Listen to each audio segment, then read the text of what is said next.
Doctors and researchers at UAB are closely monitoring the pandemic.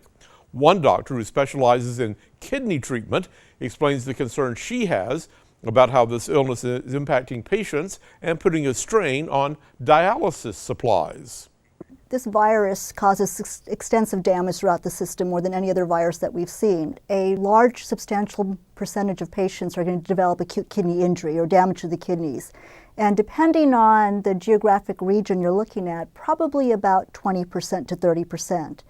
If you're in the critical care setting, and these patients who are very ill with COVID, then you're looking at more up to 50%. Of those 50%, about 30 to 50% are going to require dialysis, and that's the statistics we have so far across the United States. There's several reasons why the kidney can be hurt or damaged. One is inflammation. When the body's very inflamed with any sort of systemic infection, it causes damage to the kidneys.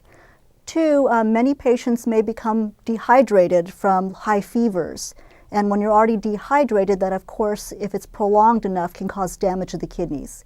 We've also seen some patients develop what's called rhabdomyolysis, which is a breakdown of the muscles, and the toxins from that can also deposit in the kidneys. So there's multiple mechanisms, but whether the virus itself has a direct mechanism, we still need more information on that. Many centers base their supply of dialysis machines, solutions, tubing, etc., on their usual population that they see. And what we're finding across the country is that the demands of these patients for dialysis is meeting the capacity of most of these institutions. And so there's already been multiple reports, especially in New York, of not having dialysis machines, not having dialysis solutions, tubing, filters. And then you have to think about the training too. Dialysis requires a special nurse to be able to do that. And if a nurse becomes sick with COVID, there's no one who can provide that therapy. So this is a big fear across the country. And even us, we've been told sometimes that our solutions we need for these kind of patients is not available.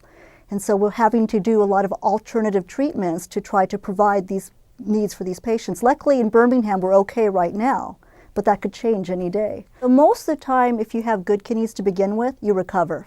And we're seeing that. We see patients who come out of the ICU, come off dialysis and go home. It can take up to even 3 months before we will know if kidneys can recover. Those who already have underlying kidney disease, it makes it less likely to recover, but only time will tell.